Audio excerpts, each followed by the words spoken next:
And welcome everyone to this New Year's edition of the Energy Action Market Wrap. I'm John Huggart, the CEO here.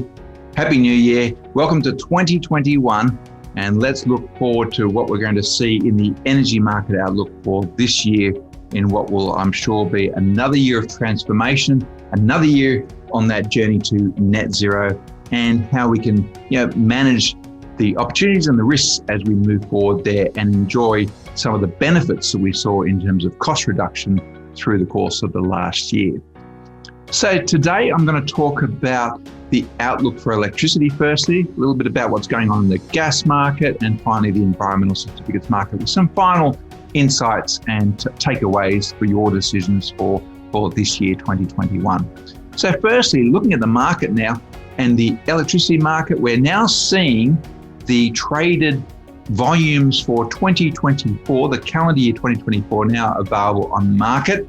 And there's good news. So the price is now very available, and we're seeing a flat, trading flat now for 2024. Good news for customers, so certainty into those opportunities and price into 2024. There's a little bit of an exception around South Australia and Tasmania. We'll look at that in a bit more detail in a moment, but generally into 2024, we're seeing equivalent prices with 2023. Still a little bit lower volumes at this point of time, so we'll see that mature now over the next few weeks. And prior to those prices, we know that retailers were charging a premium for that risk of going into 2024. So your decision on timing is always critical. So the good news is we're seeing those savings persist into 2024. The advice to hold off and maybe now take advantage of those 2024 longer term pricings is good.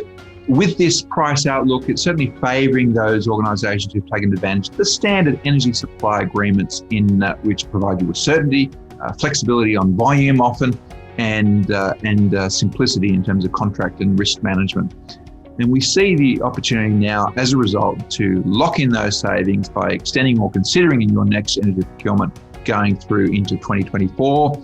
Also to include consideration for a blend and extend if you're still on very high prices from the past. So there may be some opportunities we can help you unlock there. And look, the idea of smoothing pricing versus step pricing, it's pretty benign right now in terms of your consideration of a contract going forward. Let's look at what we're seeing in the market in terms of those graphs. And now with that bright green line there, identifying the contracts that are now trading for 2024. And you can see how that market is, in each of the markets, are very stable over the last 2 or 3 months, trending sideways as we call it. And the only one with a real out of step premium for 2024 is still South Australia there. You can see that a higher price, even though it's still coming down. So that's one to watch and see as the market matures going forward. Okay, and if we look as well on the gas market now, and some graphs here showing how the average wholesale prices have shifted through the year. Counterintuitively, they've been low during winter, higher during the summer. That's kind of like, doesn't make sense for gas, does it? But that's really been a factor of a couple of other drivers in the gas market. There was a disruption from AGL's processing facility during December and its planned maintenance at Longford, which impacted the short-term supply coming into Christmas. But really more importantly as well, offshore, some terrific demand in the spot markets for LNG. And that was mainly because of a really cold winter on the other side of the hemisphere. And as a result, there was a lot of spot volume transactions which took advantage of our export from Gladstone. And as a result, we see the average price, a rolling average of 12 months, despite these short-term disruptions, is still favourable for clients.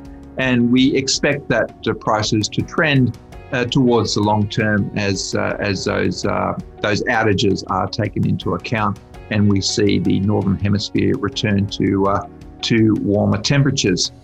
On the environmental market, we saw the LGC price, which stepped up over the last few weeks. That was due to greater buying demand as we had the compliance period closed out for the year, and also we're seeing the impact of many of our clients that have made commitments to the RE100, commitment to purchase 100% of their energy through renewable sources. And many of those are banks and insurance companies, and now increasingly retail companies. And as a result, we did see that demand lift those prices to about $41 per certificate. There was a lower cost alternative, was to go to the carbon markets, where they're now trading at $17 per certificate. But that may not meet your strategy if you're, for example, a RE100 participant. So it depends on your net zero strategy. Let's have a look at some of those other markets there you can see on the trends. And the main outcomes here is that, look, a renewable strategy technically is more expensive than a carbon reduction strategy. So that's something you could consider in your net zero plans. Obviously, the net zero plans can recognize the contribution of carbon credits, whereas Renewable Energy 100 does not. So you need to take that into account in your decision making. And our path to renewables, it could be good to take advantage of a glide path. So as you manage your transition to net zero and you set your targets, finding a way you can achieve it over time, taking advantage of lower prevailing prices right now and building a bank of investment in those carbon reduction strategies through efficiency, through renewable or renewable-backed energy supply agreements into the future, and as well as carbon offsets for that remainder with the actions in your organisation. So look, that brings us to a wrap on our first energy market wrap for this year, 2021. Thanks so much for your participation. Look forward to working with you on a successful 2021.